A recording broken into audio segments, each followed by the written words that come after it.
J'ai répété que ce n'était pas mon enfant mais personne n'écoutait. Tout a commencé par un appel que je n'aurais jamais dû recevoir. C'était le collège où je travaillais autrefois. Une secrétaire m'a demandé si j'étais bien le tuteur légal de Nathan. J'ai répondu non, sans hésiter. Je n'avais jamais eu d'enfant, et ce prénom ne signifiait plus rien pour moi depuis des années. Elle a marqué un silence, puis m'a expliqué que le garçon avait fait une violente crise en classe. Les pompiers l'avaient emmené à l'hôpital et il refusait de parler à qui que ce soit. Il répétait seulement mon nom. J'ai essayé d'expliquer que ce n'était pas possible, que je n'avais aucun lien avec cet enfant. Elle m'a répondu que les services sociaux n'arrivaient pas à joindre ses parents et que, pour l'instant, j'étais la seule personne qui l'acceptait. Je me suis rendu à l'hôpital à contre-cœur. Quand je suis entré dans la chambre, j'ai reconnu son visage. Nathan. Un ancien élève. Discret, toujours au fond de la classe, celui qui restait quand tout le monde partait. Il m'a regardé, les yeux rouges, et a simplement dit.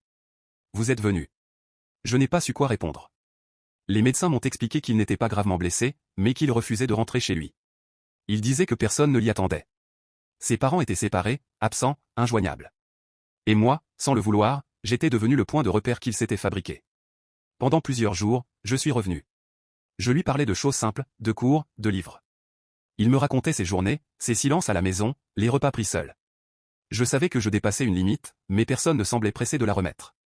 Un matin, une assistante sociale m'a pris à part. Elle m'a expliqué que ses parents avaient été localisés. Ils avaient répondu, finalement. Ils savaient où était leur fils.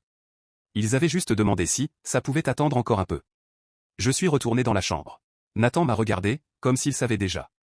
Il m'a demandé si j'allais revenir le lendemain. J'ai ouvert la bouche pour répondre, puis je me suis arrêté. Parce que, pour la première fois, quelqu'un attendait vraiment quelque chose de moi. Et je ne savais pas si j'avais le droit de partir.